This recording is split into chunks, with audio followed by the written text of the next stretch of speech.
Dear Ruth, well, my regular quinquennial trip back to Natchez to get my funding from the Thrupp Institute and check in on my great nibbling has gone a little differently this year, my dear, and it looks as though I'll be seeing you and Soph a bit later than usual.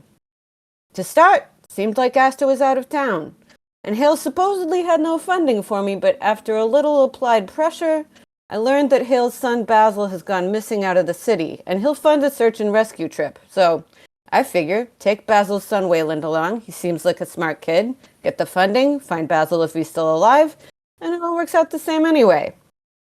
While we're looking for some backup, we run into a nervous Nelly of a kid who seems to have just returned from out of town.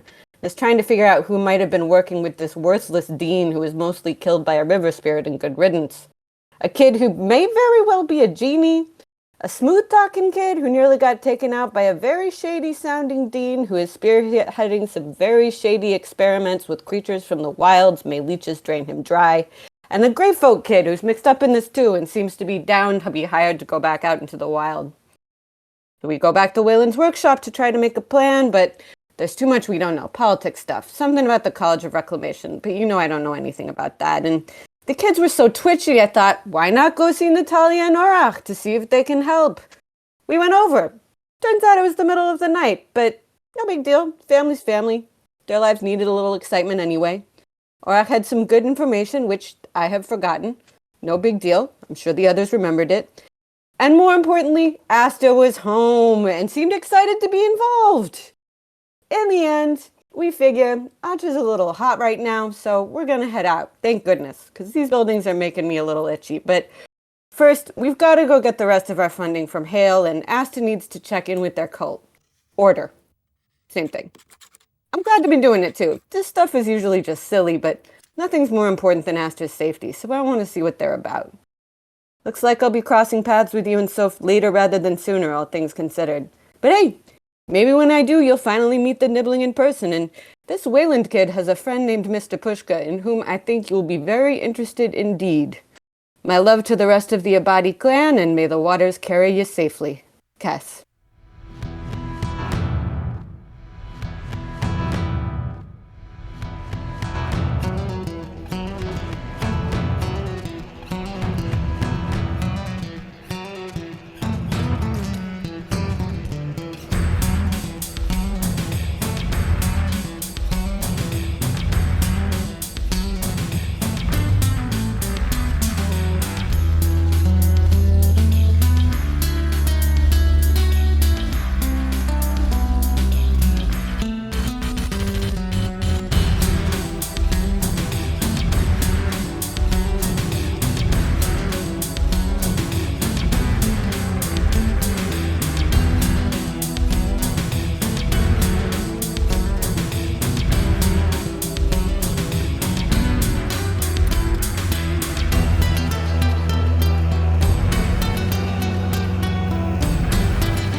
Well, welcome back, everyone.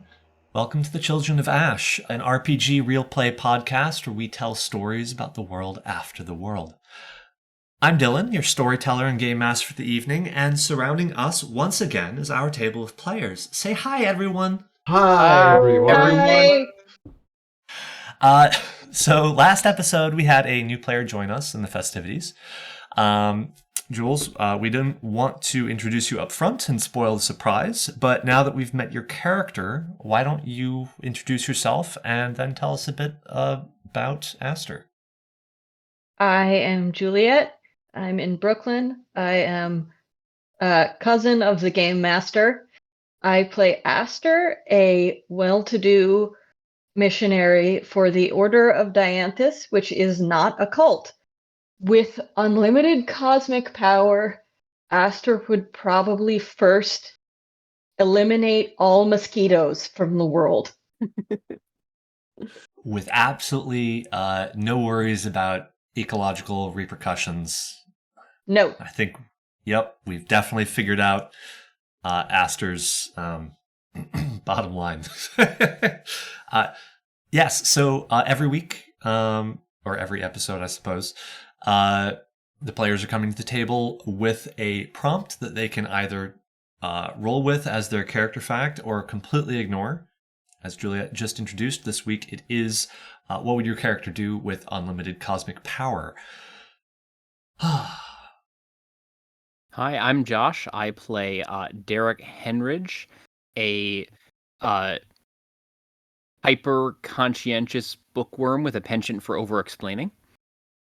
And if Derek had unlimited cosmic power, he would get all the books. Literally all of them. Ever. And do anything with them or just have them like He sitting would- in I mean, his he- garage?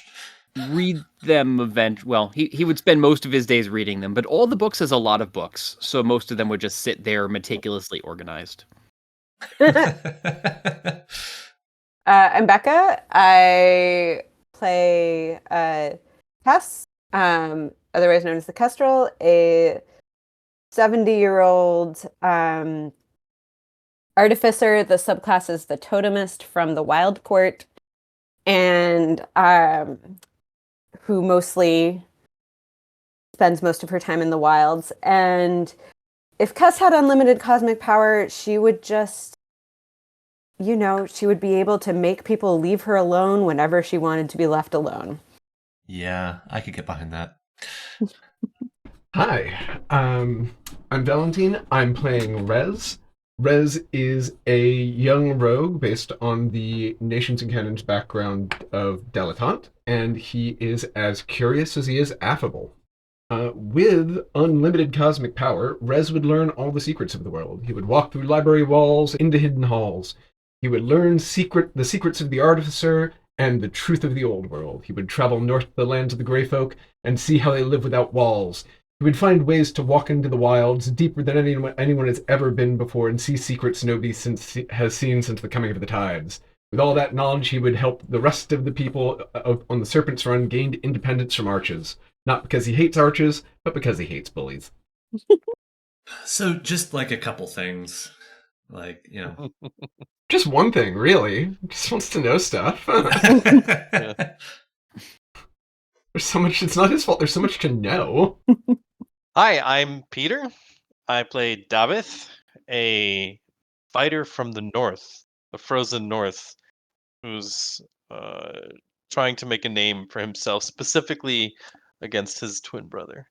And Davith, with unlimited cosmic power, he would bring all the tribes of the north together in an effort to increase prosperity, but also safety, because they don't live with walls. They live without walls up there, so that's what he would do.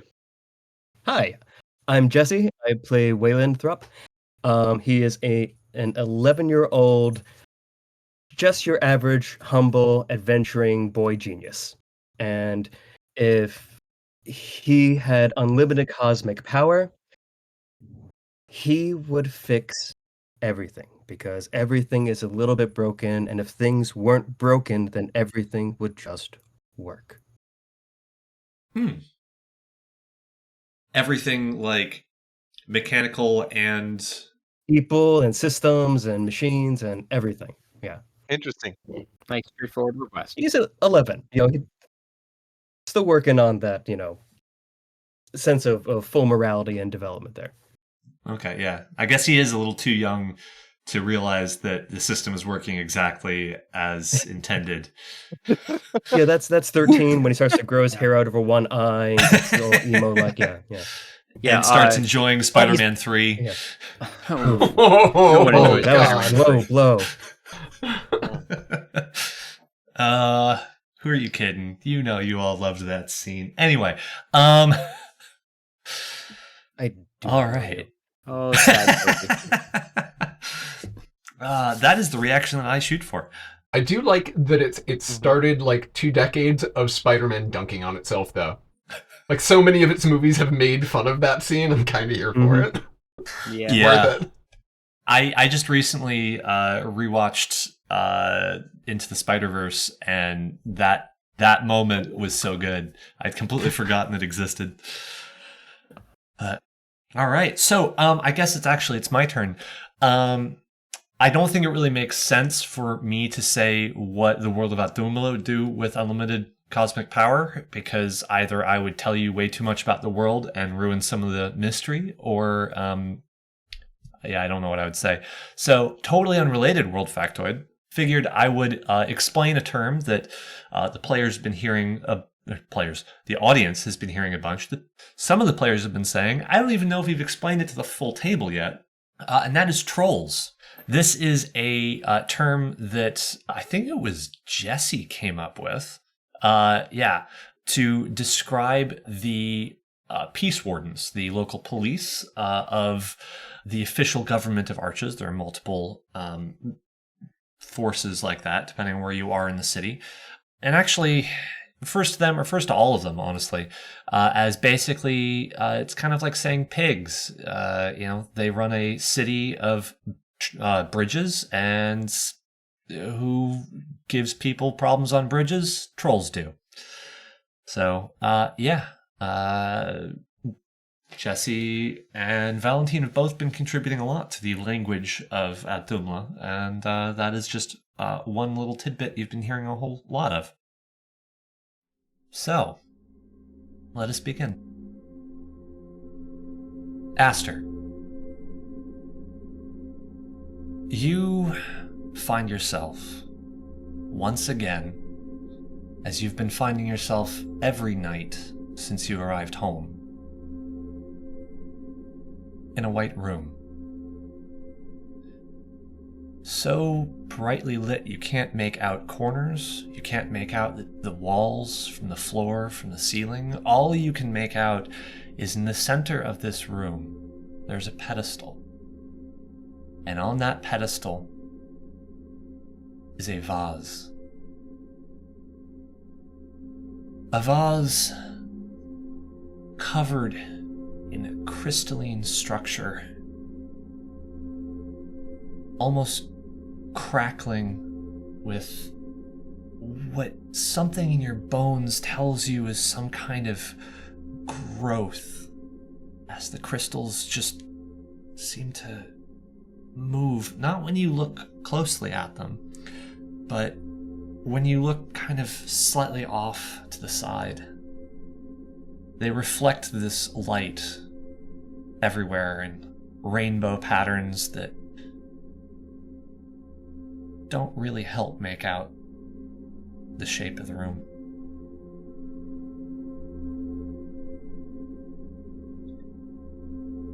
As you stand there, watching, you hear in your mind one word. See. And then you wake up. It is a bright, beautiful May morning.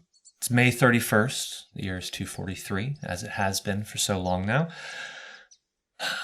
The sun is shining. You can hear birds chirping outside the window. Your room, strewn around you, is, it is the kind of room that doesn't really feel like it's been unpacked. Everything is very neatly put away. It's almost barren, with the exception of your pack in the corner and a number of items that you've kind of strewn about the floor beside it. What do you do? I think with a sense of urgency, Aster will get out of bed and dress in the clothes of their order, Which are? which are a white and yellow uh, tunic and pants, yellow robes,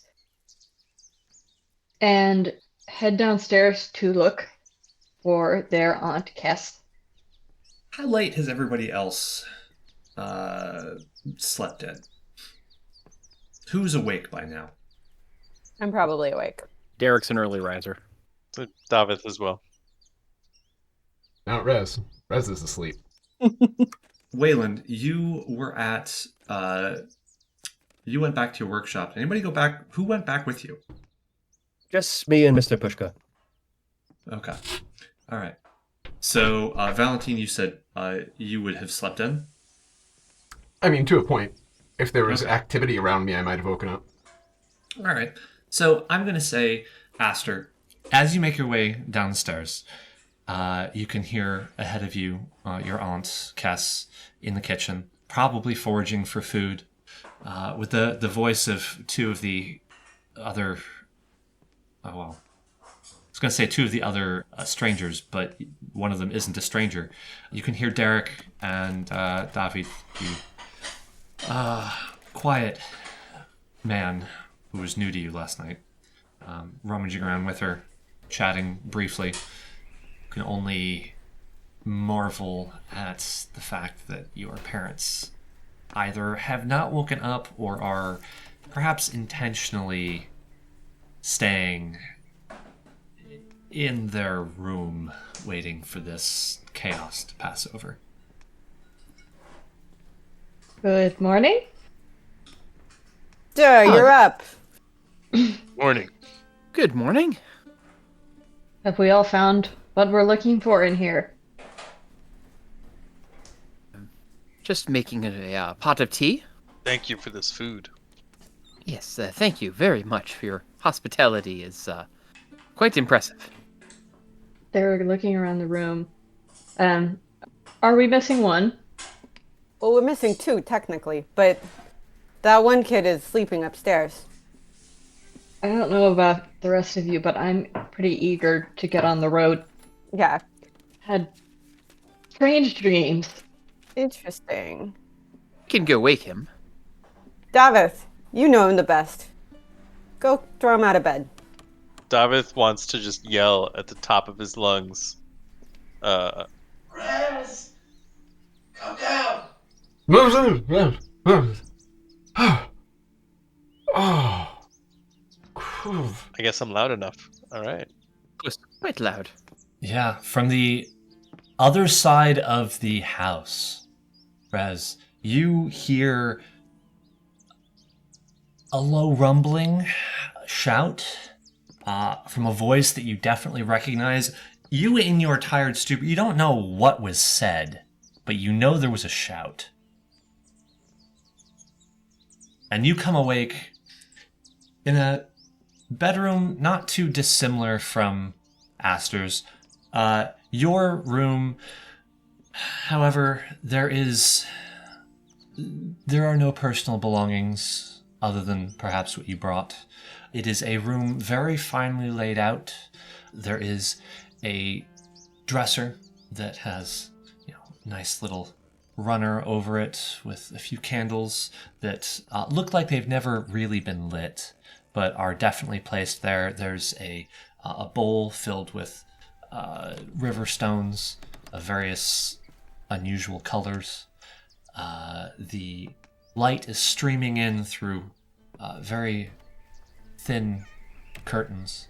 Unsure of what time it is exactly or what's happening. Cautiously make my way downstairs.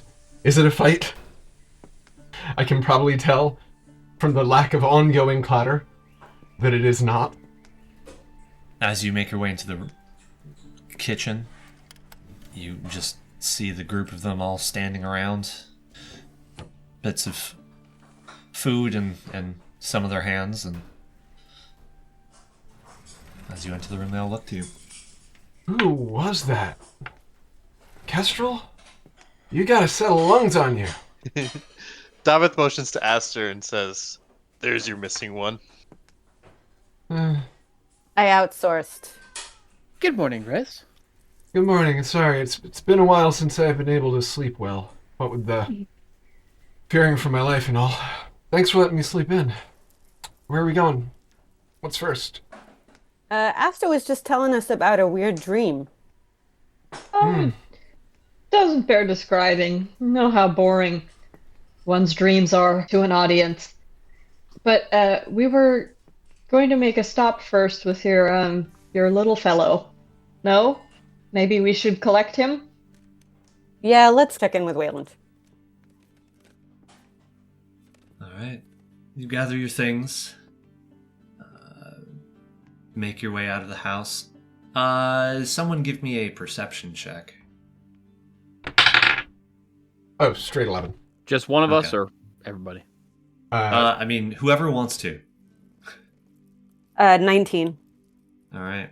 Well, you make your way out of the house, collecting your things, trotting down the steps. Kess, as you lead them out, holding the door open, you look back and you can see the concerned face of your sister's daughter-in-law from upstairs, kind of poking her head around, checking in, making sure that you're all gone. Doesn't notice that you see her. The group of you, the 5 of you, step back out into the street, which is now fully lit. The cobblestones reflecting little remnants of dew. And you begin to walk up to University Arch. You pass by, of course, many of the school buildings. You pass under first the Collegiate Guards post. Shortly after is where the College of War is, where they and many of the other peace wardens and military-inclined folks around the city are trained. You pass the cafeterias, you pass the library, and then finally on the other side of the arch, you begin to find Wayland's workshop. Anything they need to know? Or shall we move on? You want to say anything before we make our way over to the hill? No, Wayland is rip-roaring and ready to go. He's waiting outside. He and Pushka are there. Pushka's got a big backpack on with anything that they would have needed. And he's like, trying to act cool, but definitely like pacing and chomping at the bit. So, collecting the young child, and is Mr. Pushka with you, or no? Is he staying behind? He's coming with us. So, collecting the small child and his very, very large companion, you more or less turn the corner.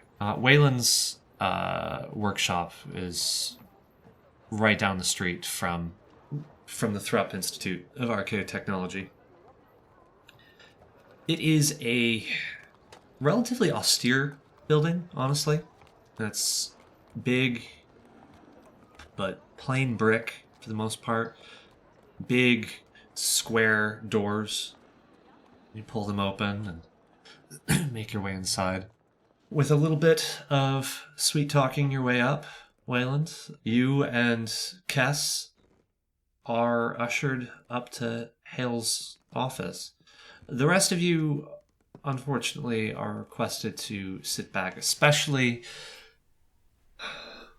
after taking a long, hard look at the very strange visage of this big northerner with wolf skin pulled over his head. Up in Hale's office, you are once again greeted by the old and not quite tired, but definitely tiring man. There's a bit of a haze. The sunlight coming in through the window behind him. So, I hear you have put together a group. Yeah, we got a good team. I think there's 6 of us. Think we're gonna need 5 of us. There's 5 of us. Think we're gonna need I don't know, 8,000 gold.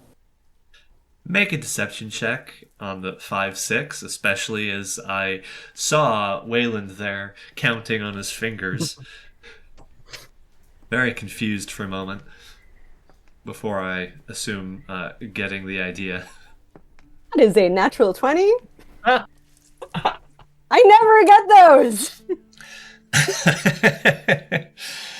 Natural 20 for a total of?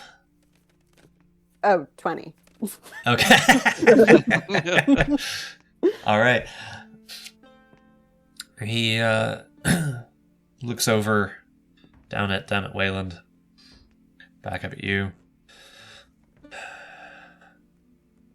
Said 6,000? 8,000, I think. I suppose a man's got to try it. All right. Well, because, we got the 5 of us, and then any palms we need to grease along the way, and then when we find Bazel, he's going to need his own money to survive on, so... You remember your son, the one who we're trying to save? Yes, the one who got himself lost, or who knows what, who might just be holding up in some southern town for all I know. Yes. Okay, 8,000 sounds like a deal. Are you going to need to be carrying all this out with you now? Or are you... What I suppose I'm asking is twofold. One, how much of this is the additional overhead that we talked about? And two, how... Are you intending to pay everyone up front or after you have brought him back? Well, everyone's going to get their per diem. So, to live on, they need it up front.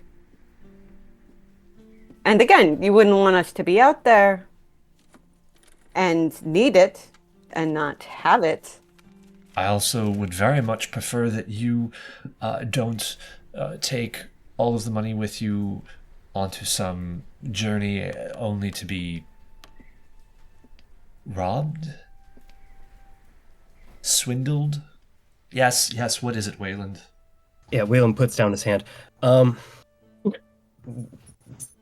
Obviously we need some gold for, the road. Wayland's trying to sound professional about this. But in the past, we've done up a proper writ with the proper seals on it to have a document so when we're out we can show that we have this much money representing our group, but this way we don't actually have to carry the literal gold. We can just bring a sort of document that you've signed and sealed with your signet, and I've signed and sealed with mine, and it just says that we have it. Yes. Kess can carry such a document. I do agree that it probably should have your seal on it, as someone that they may wish to speak to when they come back here to Arches to seek you out for payment, which I assume you're good for the 8,000, yes? Exactly. Kess is also thinking about the actual people outside of Arches and how much they are going to trust a piece of paper in lieu of payment. And she's like, yeah, I think we'll take the gold. We'll take the chances. If you're really that worried, we'll take 7,000 instead of 1,000. There you go. We can leave the 1,000 here. Get it later. How about you ship with 4? The other 4 will be here to pay off any debts that you may accrue should you lose what you have. And in the instance that you are able to retrieve my son without spending all of that, then this is 4,000 toward, as we previously agreed, your next research mission. Cass does some quick math in her head. Right. So you got 500 a person, and you got 1,500 extra. 500 for Bazel. 1,000 for unexpecteds. Could work. Like it in writing, though. You know, you understand. Fair. No, that makes perfect sense. He reaches into his desk and pulls out some papers, flips through them, looks for one. They glancing over them, it looks like some of these are forms that have already been partially filled out, and finds one and pulls out a pen and ink and scribbles something on it, folds it over, takes his seal and realizes this doesn't make sense if it's closed, opens it back up, puts some wax on, seals it, folds it back, hands it to you. Good. Pleasure doing business as always. Where do we pick up the gold?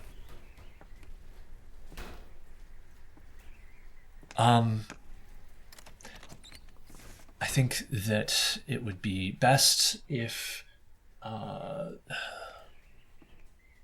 you tell Veronica down at the front desk where you are staying, and we can have it very carefully delivered to you for now. It's a lot of money that I would rather, if it's going to go missing, does not go missing before you even left. Fair enough. Good.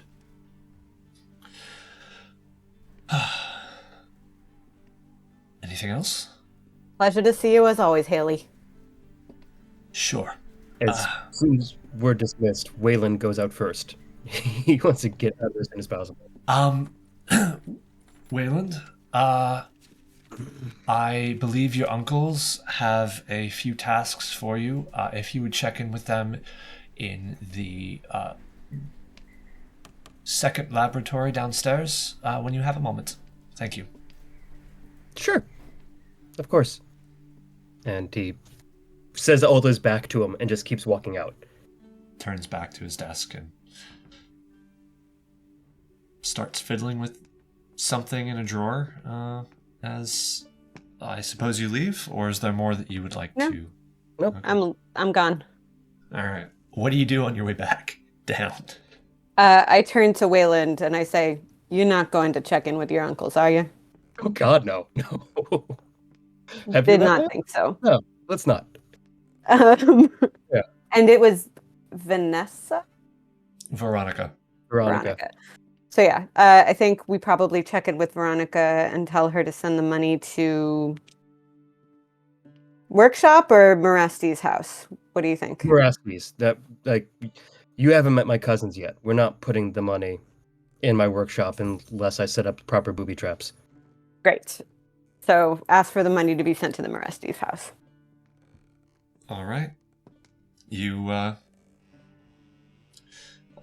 give the address, and the Veronica, as she's writing it down, kind of takes a moment and realizes what she's writing and looks up at you and looks down at it, looks up at you and shakes her head, finishes it, puts it aside.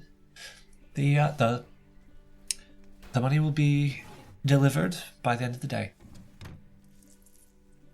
Great. Thank you so much, Vicky.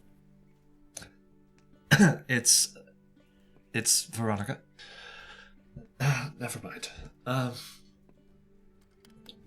As we walk out, I'm like apologizing profusely. I'm like, so sorry. you all gather your things, I assume, and head back out onto the street.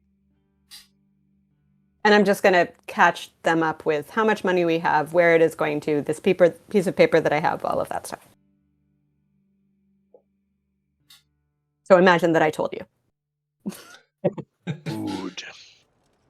Derek makes some notes about it. As we walk out, I just have a moment of rationalizing, looking at everybody, and kind of leaning to Cass, like, do you get dressed up to go to a cult, or is it plain clothes? My impression is they usually take you whoever you are. Huh. Okay. Aster, I assume you are overhearing all this anyway. Yes, but politely ignoring. And yeah, I guess I will lead the way to the House of Dianthus. All right. The House of Dianthus, which the formal name is Prism House, is on the shores, on the specifically the western shore of Arches. So you make your way off of the bridge, back into the neighborhood where you were spending so much time last night. And making your way through one of the nicer neighborhoods on the shore. Not too far away from University Arch. But I'm still going to need somebody to make a D100 roll. Let's see whether or not you encounter any peace wardens who recognize you. Oh boy. Oh. Oh, look, he's opening a chest. This is fantastic. That is an excellent place to keep your dice, Jesse. Absolutely. Yeah, I think Jesse gets the roll because he has the best dice set up here. All right, Correct. so this is going to be the 10s, this is going to be the 1s. 99! 80. I think 99 passes, frankly. Okay. Yeah. Actually, to be perfectly honest, with a 99, you do encounter a group of about 4 peace wardens strolling down the street. And Aster, you have no idea what's going on, but all of a sudden, Kess just starts pulling you to the side into one of the alleys, into one of the side streets, as you all just suddenly divert around this. Wayland, I think you are honestly the one who probably spied them first, being so small. Were able to kind of just pull everyone aside. Somehow they did not notice the huge lurking form behind you, probably because he's so quiet. What is with that? I don't know why Mr. Pushka, this gigantic man, is so damn silent. He's got a background dance, he doesn't like to talk about it. Kind of rude, actually. I think he would have introduced himself by now. I told you, he's mute. Oh, yes, yes, yes. Well, a wave would be nice. Once in a Right, and while. then nudge Pushka. Wave hello at the demanding man. See Mr. Pushka straighten up and turn to you for a moment, and then just a kind of an awkward wave. Silent, slow, stiff. Other words that start with S. Feels a little disingenuous, but that's okay for now. Yes, hello to you. He has a subtle sense of humor. You can see his shoulders kind of start to roll a bit as though he's chuckling. So, Prism House, known by some of the younger attendees as the Prismatic Palace, is a large home, late Gothic style building. It seems like it's been repurposed into something else, but it does not look like it was originally built for any purpose other than a home. It's 3 stories tall, with some little spires coming off of it, dark grayish stone, but big windows, and a large porch that wraps from the front all the way around to the back. And behind it is a garden.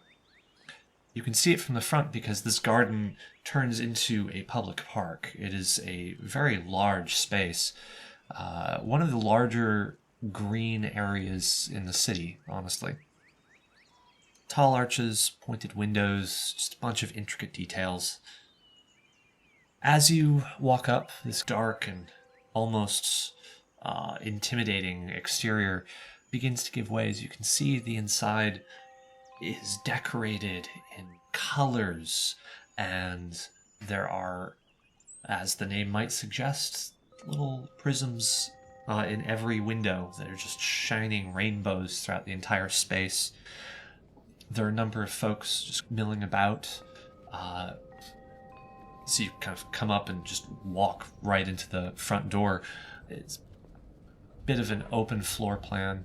You can see folks off in one corner seem to be stretching and holding poses in really awkward ways. There's another group in a corner of the room, I guess, that is just filled with books, and they seem to be sitting there in quiet contemplation, the book in front of them, but closed. Eyes closed, just feeling the book in their hands. What do you do? Res, silently, approaches the people having communion with the book and tries to read the title, if there is one. God damn it.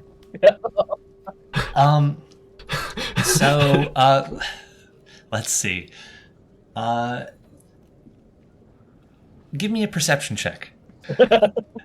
Throw it back at you. Give me a moment to come up with some random bullshit. That will be 15. All right. Well, with a 15, you can just make out it is a book. The cover has this weird fractal pattern all across it, but you can see along the spine, it just reads Dianthus and the Art of Arches. And their eyes are closed? Yes. Res touches the book. As you get closer, one of the eyes opens, and as you reach out to touch the book, they just kind of pull it slowly out of reach. Rude. Walks away. As you do this, a woman, maybe about mid-20s, with long autumn-colored hair, walks up and says, "I'm sorry, sir. Is there something I can help you with?" I don't know. What are they doing to that book? They are absorbing it. Oh, neat trick. Can anyone learn to do that? Can I do that? Can you do that? Well, of course, anyone can learn the teachings of Dianthus. And can you do that to any book or only special ones? Well, every book is special. I agree, but you know what I mean. One of the few things I agree with them on. Aster, what are you doing? Aster will be kind of looking around to see if there is anyone that they know and kind of hoping that there isn't, at least not someone that they know too well. So unless they're looking for Callum, the head of their order, and are hoping to find him without having to stop and explain to anyone else why they are back before they do so. So they're going to look around the room and see if he's here, and if he is not, they are going to head for his study or chambers. All right. Give me a perception check. 21. Looking around, the 21. So in the center of this rather open floor plan. There is a stairwell that leads up. And with a 21, you see a few folks milling about upstairs, moving between a few different doors. One of them, as you kind of watching them, one of them does appear to be Lethe, a woman in her maybe early 60s. Not someone you've ever really known too well, but someone that you recognize as one of High Priest Callum's elders, one of the lieutenants that he often delegates things to. As you do this, the woman who was talking to Res takes his hand and just walks with him back over to the group. Why, hello there, everyone. Is there anything I can help you with? Sister, I would be deeply grateful if you could perhaps occupy my friends and introduce them to some of the teachings while I seek an audience with the High Priest. Oh. I'm sorry. Of course. She looks at your wardrobe back up to your face. I did not realize that we had someone returning from mission today. I will happily take your friends as you seek an audience with Callum. I must say he is a little bit busy today, but well, it never hurts to go knock on his door, does it? No, I think I'll have some business he'll be interested in seeing too. Oh, wonderful. I can't wait to hear all about it. We've moved things around here a little bit in the last few months, so he might not be in the room that you expect. She kind of gestures up the stairs. So that door over to the left, go down that hallway, and his office is now the one at the end of the hall. Light and beauty to you. And to you. She turns back to the rest of you. So, I hear that you are delighted to learn Dianthus' teachings. That's wonderful news. What? How does it work? How do you... And with that, we're going to follow Aster upstairs. Okay, let's... I will head off. All right. You walk up and you enter the door that she gestured at, which is opposite from where Lethe entered. Walk down this long, narrow hallway lined with some doors, and the end open a door into this gigantic, very well lit room. Everything in it is polished dark wood. There are books lining one wall and a map laid out on the desk. As you knock, the door just falls open. You see a older man, a little bit younger than your aunt, but still old. Leaning over it, he looks up, rolls aside. How can I help you? Aster's gonna take a deep breath. What is it, child? I've returned early from my mission with some strange... Before you go any further, I'm sorry. I'm bad at faces. Where were you again? Of course, Aster Morestes. I don't remember where I was. I was down in a village. Yeah, I don't actually remember the name of it either. We said that like 4 years ago and haven't said it again. Yes. But I was there. It was cute. I was doing good work. Nothing went wrong in the village per se, but I've been experiencing some phenomena that I believe might be significant. Of course. All feelings are welcome here. Why don't you, he looks around and gestures over to a small couch in the corner. Why don't you have a seat? Let's have a seat. Gives you, directs you towards it, and then walks over to the door and opens it, pokes his head out, looks back and forth. You can see him bang on the door, like the next door down the hallway. Can you bring us some tea? You get someone to just... I'm thirsty.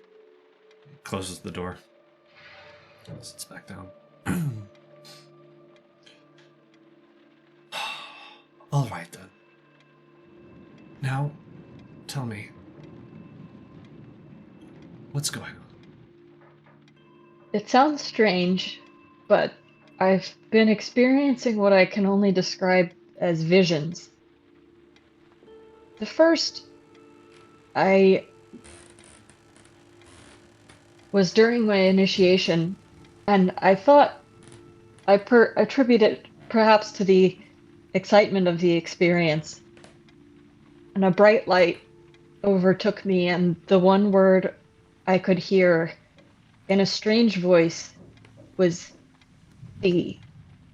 And the next day, I left for my mission, and all was well. A few months passed, and I heard the same word again, this time with a streak of light across the sky.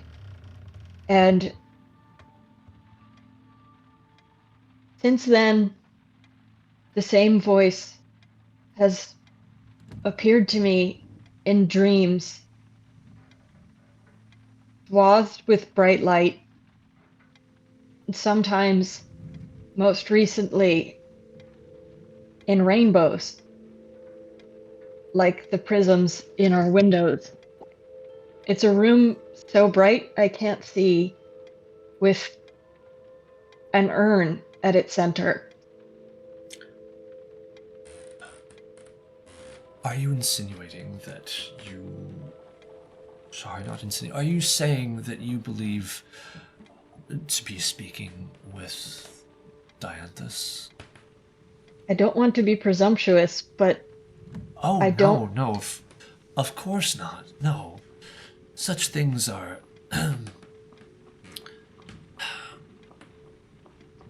Many of our students express similar overabundances of spiritual enthusiasm. I'm sure that this, mixed with perhaps the stress of your mission, have you ever left the city? No, but I wasn't stressed. I was quite happy in my way doing my mission work, but the persistence of these dreams and their tangible quality creates a sense of urgency. And in some of them, even in the bright light, the voice says, "Free me." I see. A phenomenon has come to my attention in my travels as well.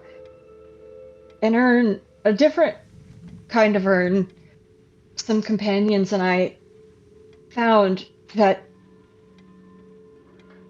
I can only say contains the spirit or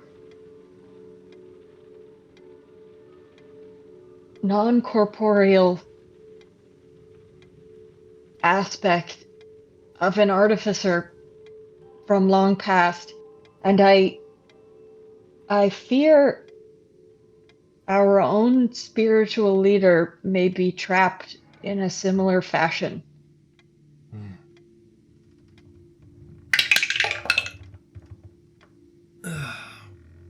Callum shifts a little in his seat. You realize that Dianthus only ever speaks to elders of the order, right? I do. For the first time, really, you pause and take notice of the difference between his garments and yours. You, as you said, you are wearing white and yellow with a yellow robe over it. He is wearing a white and gold robe with little strands of what look to be perhaps silver and actual gold woven into it. Have you perhaps... have you heard voices before? Not before the moment of my initiation. Well, what would you... let's, if we may assume, take this at face value, what would you suggest be done? What kind of actions do you think the Order might engage in? I thought you might know. I felt only that it was my duty to tell you. Well, very good. Well then, you have told me, and we can take it from here. And if the dreams continue? I would say, if the dreams continue, calm yourself knowing that you have already brought the message, that you have already delivered. If there is nothing more that you are being instructed to do, then best case scenario is that you are indeed being spoken to, however unlikely or rare that may be. And you have delivered the message. Worst case scenario is perhaps this is something else, something more personal, shall we say, and the best thing you can do is to let go of it. At this point, Aster is going to become frustrated, going to cast going to cast Fairy Fire on, I guess, is there a table between them? Or actually, no, it's in a 20-foot cube. So I'm gonna light up this whole cube, our whole cube. Something significant is happening here. I was told to see, and I am not going to walk away blindly. Okay, so he gets a dexterity throw. What is your spell save DC? My spell save DC is... It's 12. Okay. We've already killed my boss. Are we keeping this going? So that's a 4. The room lights up. Bright, shining, glittery masses everywhere. He's outlined in bright light. He takes a moment. He steps back. He sits back down into his chair. Well, that's new. Listen, we will take this seriously, but this sounds like, unless you have some other idea of what to do, it sounds to me like you need to just trust whatever it is that needs to be seen. Either you will see it, or perhaps it was for us to see and we'll see it.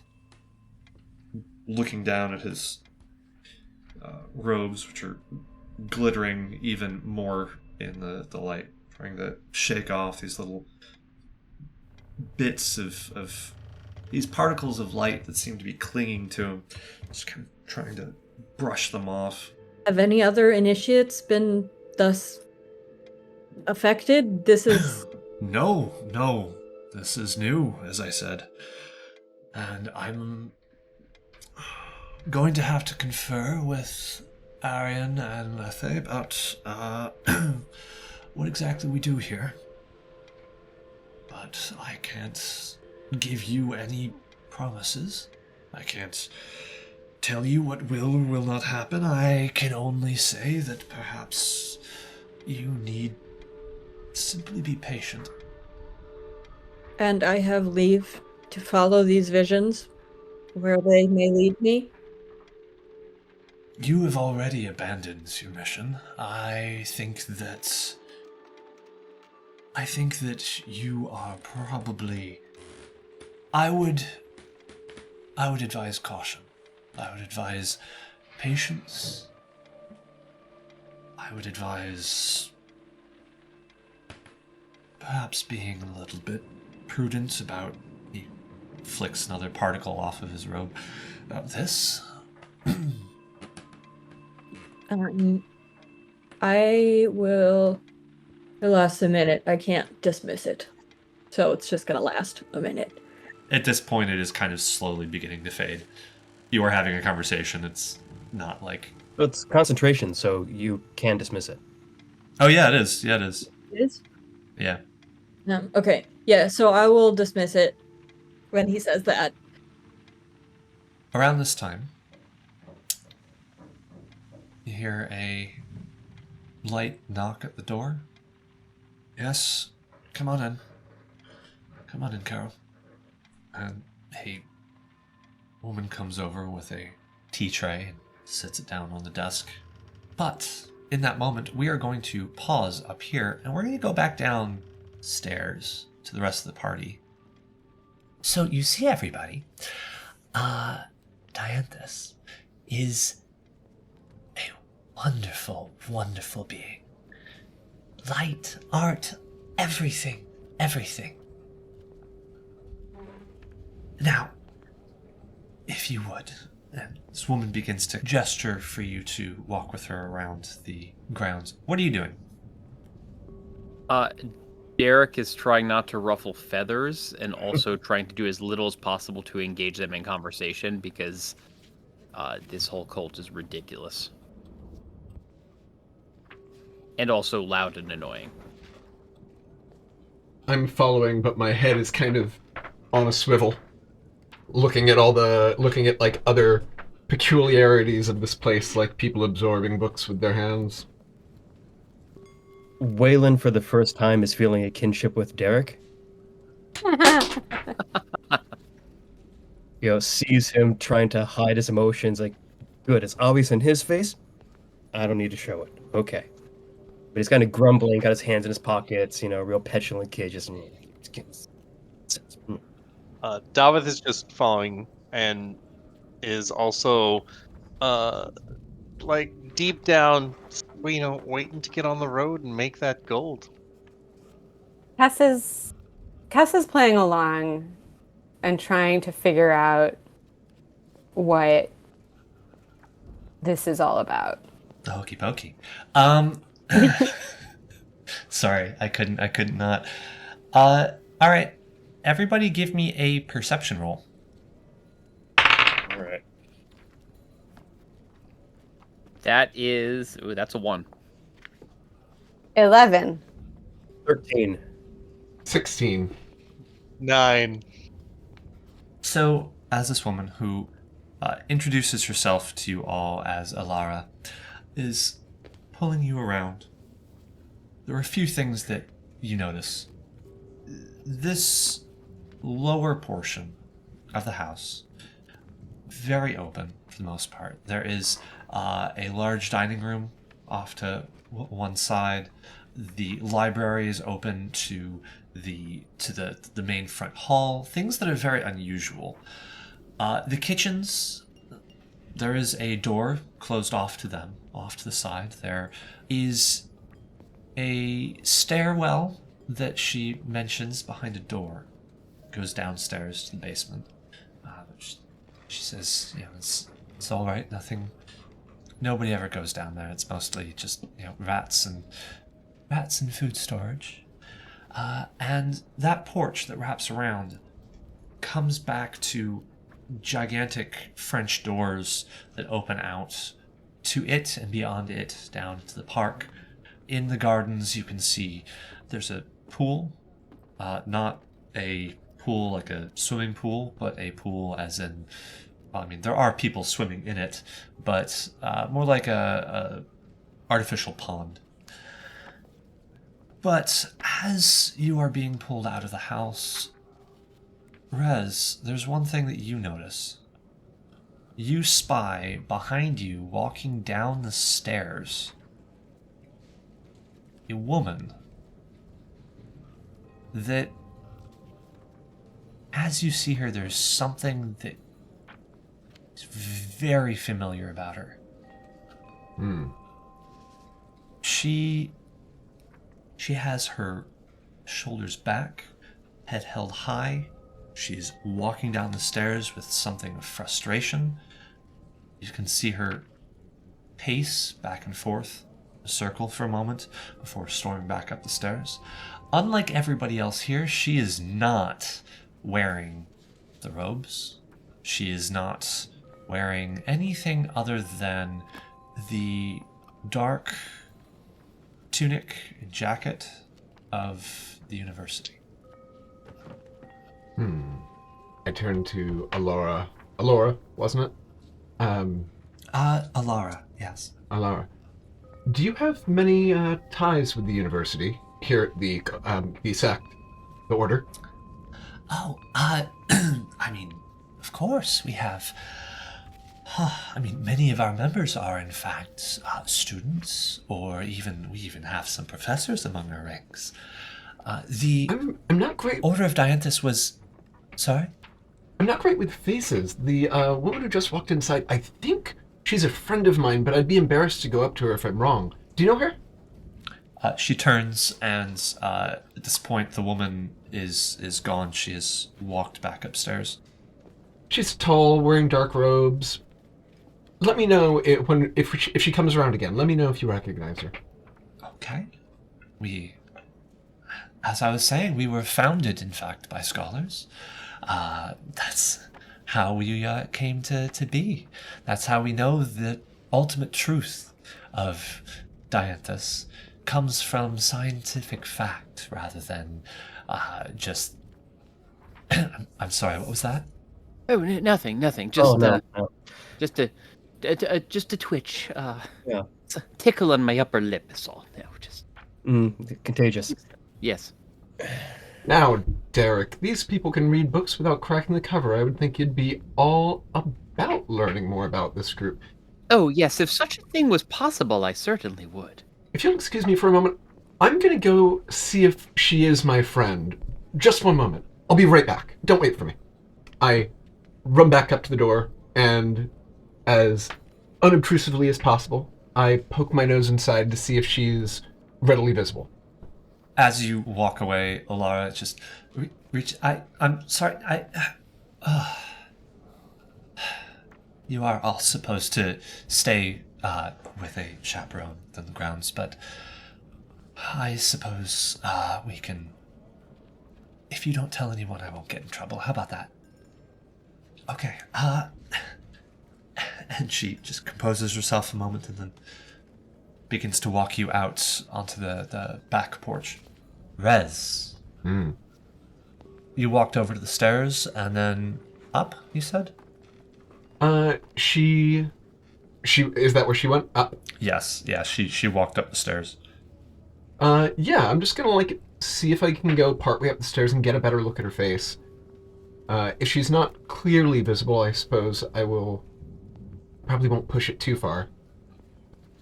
You begin to walk up the stairs, and you get part of the way there, and then you realize she is at the top of the stairs on the landing, back to you, speaking to someone. I move quickly and quietly up the stairs. Sneakily? Stealthily? We hope. I was going to leave it unsaid. That's the aim. Give me a roll. 14.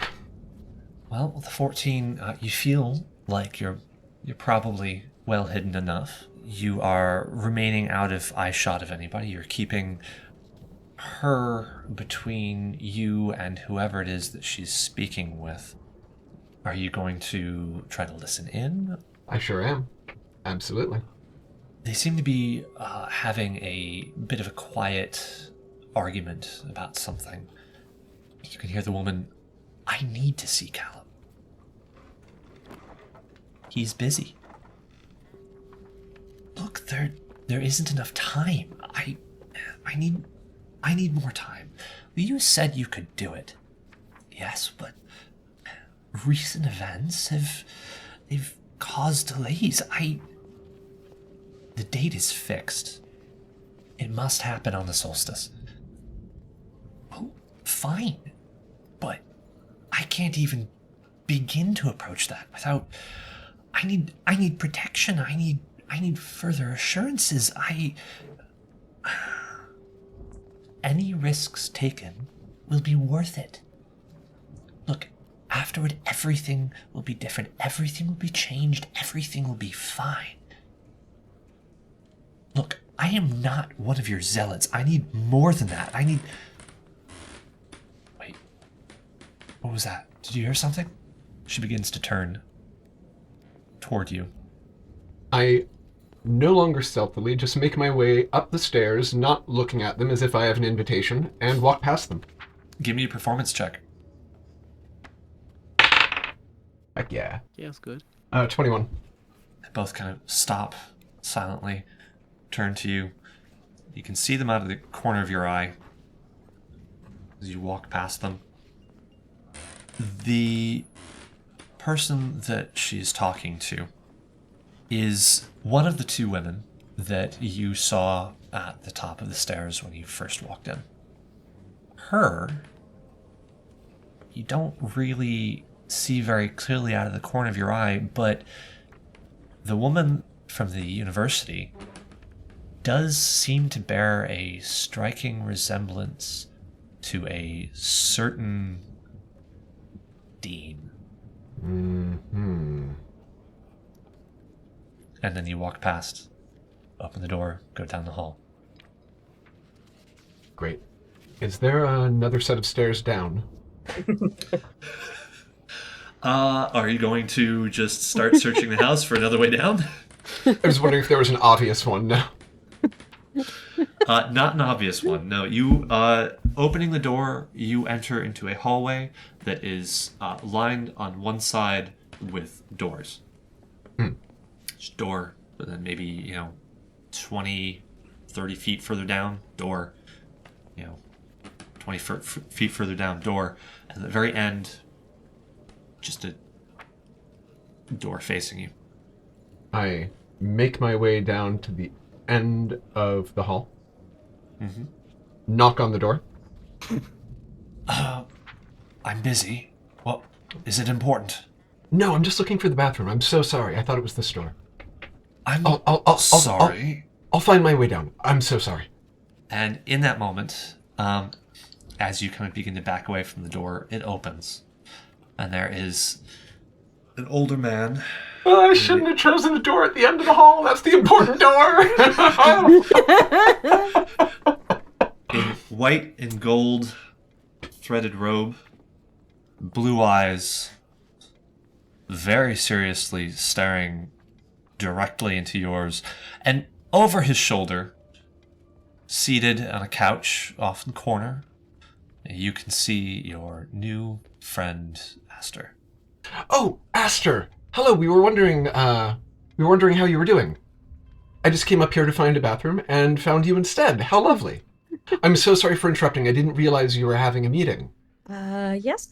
I am having a meeting with the head. Oh god, that's so terribly embarrassing. I will go find my way back down to the group then. I apologize. You know this one then, do you? He says as he turns his back to you and closes the door. Not well. Recent acquaintance. Sir, my aunt. You might have heard of her. She's known as the Kestrel. Yes. We certainly know your aunt. Well, is there anything else?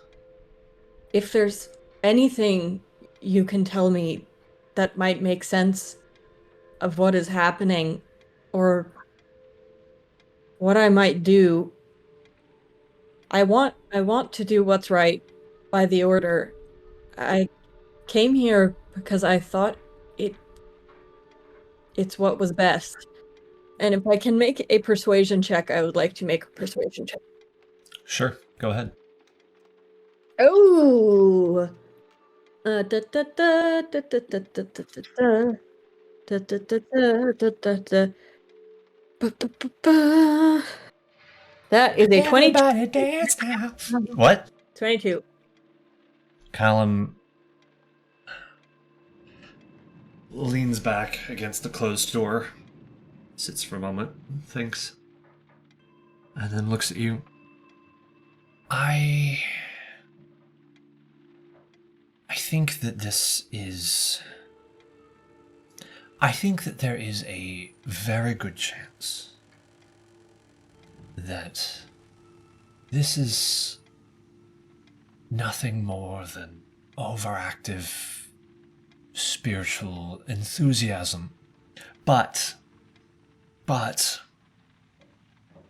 if you truly believe that there is more to it, then I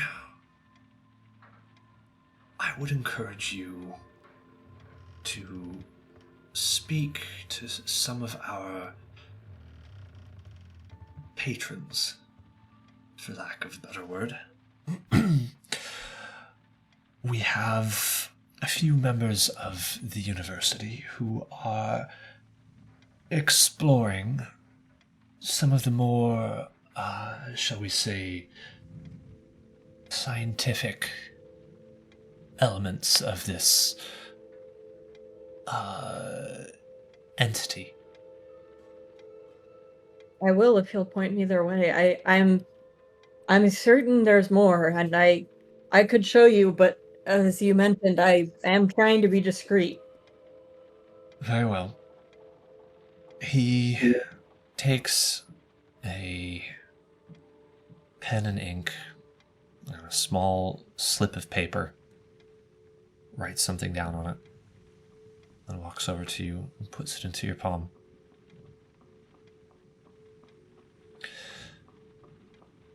Start here. Thank you. And I will I'll do a little bow. He bows back. Shall I try and let you know if anything else happens? Please, by all means. But I will, I'm sure, also hear anything that comes through from... And he nods his head towards your now closed fist with the paper inside of it. Thank you, then. And I will go. Before you go, I really would recommend, and he picks at something on his robe, keeping some of these, takes a little piece of fuzz off or something, speck of something off of his robe and flicks it aside. To yourself, I would highly recommend discretion. Thank you. That's wise. Now I will leave the room. All right. When I'm on the other side of the door, I would like to look at the note he has given me. All right. I will tell you what that says after the session. Res, did you make your way back downstairs, or are you sitting awkwardly in the hallway? I pause for a couple of beats in the hallway, and then just make my way back down as if I've completed my errand. Okay. As you are walking back down, the two women are still speaking to each other in the corner on the landing, although much more quietly and off a little bit more in the corner, more to the side, a little bit more discreetly. They pause as you come out and wait for you to continue on. At the top of the stairs, can they still see me? Oh, yes, yes. I mean, they're on the landing, so... Okay, you mentioned a door before, and I wasn't sure what part of that they were on. So it's the landing at the top of the stairs. I guess Yeah, technically it's more a balcony than a landing, but... right. Okay, Yeah. yeah. Then I make my way right back down. Well then, Aster, as you exit, the hallway's empty. What are you up to? I'm going to go back to find my group. All right. Everybody else, what are you up to? Trying really hard not to engage any cultists in conversation. Wayland's gotten to the point where he's just kind of being a bit of a pain in the ass.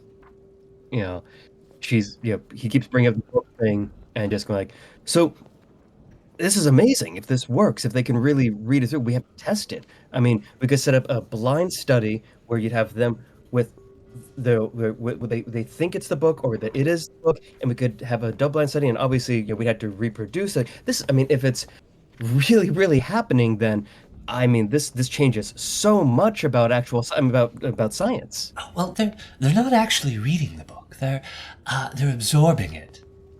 What the? They're gathering information entirely separate from the explicit words. They're taking in the author's meaning, the spirit of the book. I very seriously just kind of go up to her like, I'm sure some of them are, but how do you know some of them aren't bullshitting you? Maybe they're making it up. She stops what she's doing for a moment, looks at you, purses her lips, closes her eyes for a second. You don't understand. They wouldn't do that. They'd say they wouldn't do that. We don't lie here. But if someone's a liar around a bunch of people who are honest, how would you know? Oh, we would know. Trust us. We would know. I'm sure you would. I'm sure you have nothing to be worried about. And I just start walking. While Wayland has Alara occupied, are we outside now? Where are we? I would say at this point, you're probably no longer on the porch, standing in front of the porch, somewhere between, like, the beginning of the garden.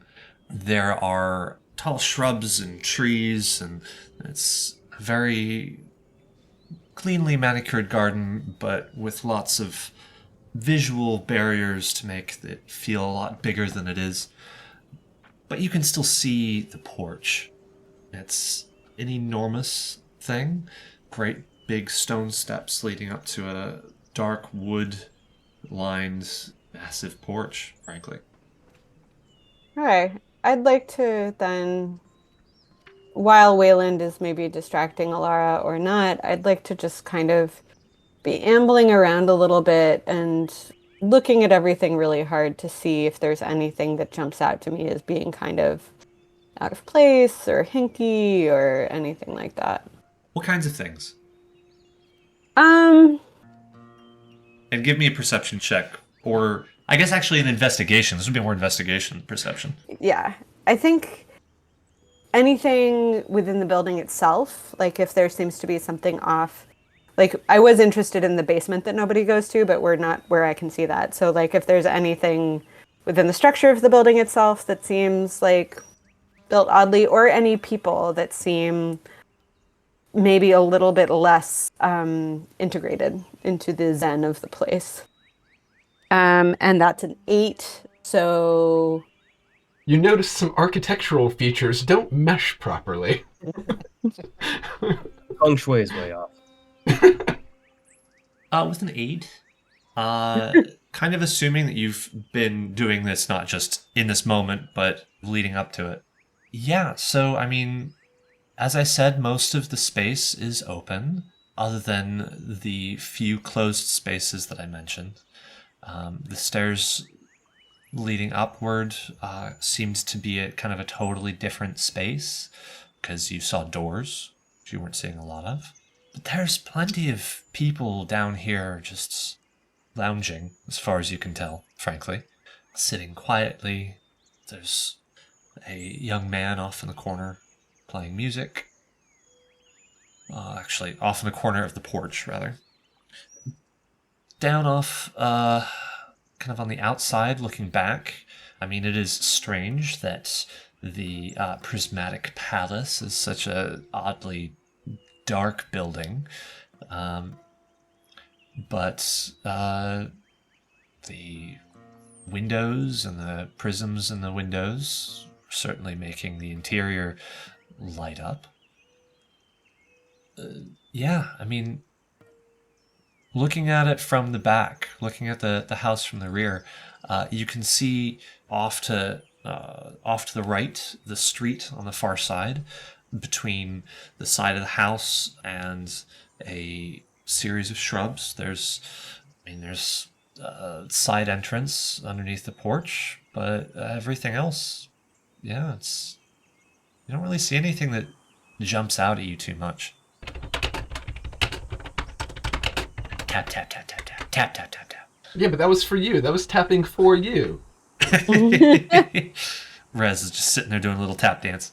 Yeah, so have I made my way back to the group yet? Yeah, I would say around this time, you make your way back, followed only a few moments later, honestly, by Aster. I would immediately go to Alara and say, Alara, are you preparing for a celebration, a solstice celebration? Do you celebrate the solstice? Of course we celebrate the solstice. I mean, this is the day when we have the most sunlight of the entire year, when the light is brightest and... Of course. Do you feast? Do you have rites? Is it a celebration that anyone can attend, or is it members only? Well, I mean... I suppose it's a little bit of both, really. It's not a particularly closed event, but very few really are interested in our traditional activities. Can't imagine why. Absorbing the sun during Dianthus's greatest day. Rez, don't you remember we have that thing? Oh yeah, I was just wondering. It's been a while. They do solstice down south where I come from. I kind of miss it, but you're right. We're really heading out of town shortly. I'll have to come back next year. Yes, you will have to. Do that in your own time, but fully enjoy. Yes. Thank you, we will, and of course, all are welcome. Our hall is always open to accept new members who feel that they are ready to embrace the light of Dianthus. Yes. Of course. Under my breath to Derek, awfully dismissive for somebody with a genie in their pocket. You don't know what their parties are like. Do you? I could barely get any work done when they were partying downstairs from my old office. Oh dear. It was miserable. When's the solstice? How many days from now? Are you asking me, or are you asking? I'm asking someone Alara. Well, let's see. Today would be the 31st. So 3 weeks. 3 weeks. Okay, great. Maybe we'll be back by then. Thank you. Well, we will look forward to it. And there's Aster now. Hello, Aster. How was your meeting? Sorry to interrupt it. Very productive, thank you. Great. Good. At least this trip wasn't painful for no purpose whatsoever. I'm sorry. You were in pain? Is Oh, there yes, something we can? no, just We have sorry, medics. didn't realize I said that out loud. No, I just a bunion. It'll be fine. I'll just I favor my foot with it. Our medics are wonderful. Oh Just- no, I've got my own, but thank you. I'm just They fine. have He's got a bag full of crystals back at the house. They have discovered a means of fixing everything that is wrong with you, with just pressure points on your hand. I'm sure. Yes. I sincerely doubt that you'd ever be able to fix everything that was wrong with Derek. Exactly. Thank you. Wait a minute. My dear friend Derek is he's experienced some spiritual pain, but don't worry, I am already working with him. Yes, yes, thank you, Aster. Very well. Very well. I trust then that you are in good hands. Oh, yes. Most definitely, yes. Tess looks at Aster and says, "You get what you needed?" As much as I'm going to. All right. Great. Let's be on our way then. Yes. I couldn't agree more.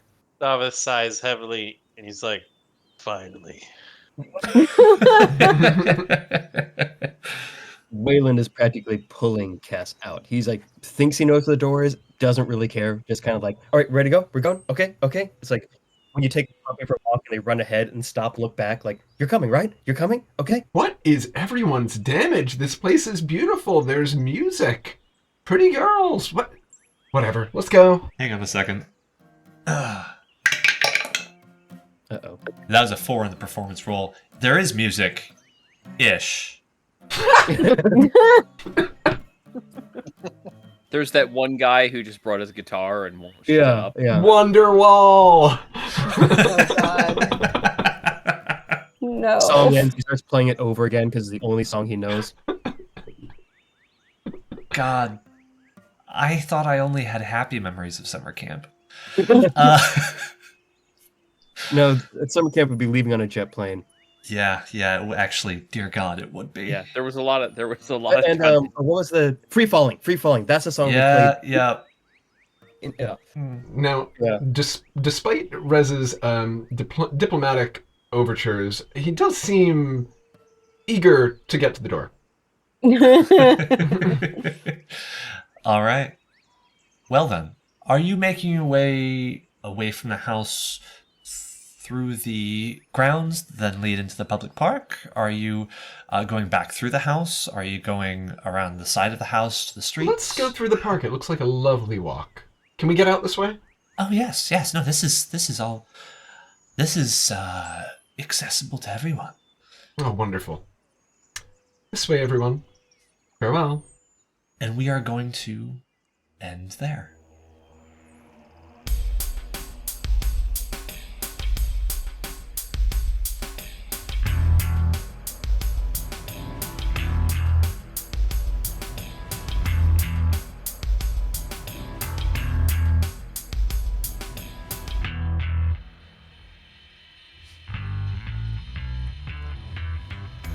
The Children of Ash is Becca as the Kestrel, Jesse is Wayland Thrupp, Josh is Derek Henridge, Juliet is Aster Morestes, Peter as David Davidson, and Valentine as Res Orr. My name is Dylan. I've had the pleasure of being your storyteller this evening. Our intro and outro themes were composed by Fester Spunk, and this episode features sound design by Tabletop Audio. Episode 5 has already been recorded and shouldn't be too far behind this one. To be the first to know when episodes drop, join us on Discord, follow us on Facebook, or support our Patreon. Patrons get early access to episodes, a special status on the Discord server, and they help us pay for equipment and other things that provide you, the listener, with a better experience. Links to all of these can be found in the episode description. We love you all, and we'll see you down the road.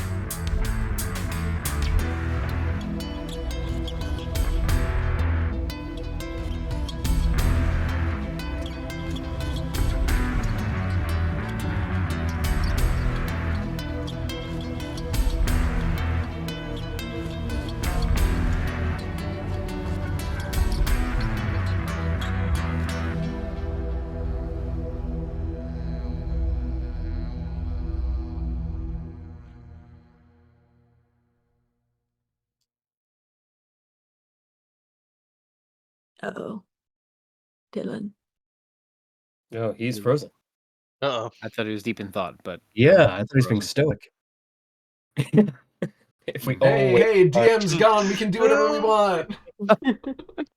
I stab the woman at the top of the stairs. Open up doors. I steal the books. I find the vase full of prisms. I drink it. Burn the books. I drink their deity. I do appreciate the cat cameos in the back of half of your screens. I like the way, Josh, that your cat was like sitting there as if it was looking after you. Like, Oh, I missed that when I got up. where have you gone? Oh, Why have you forsaken me?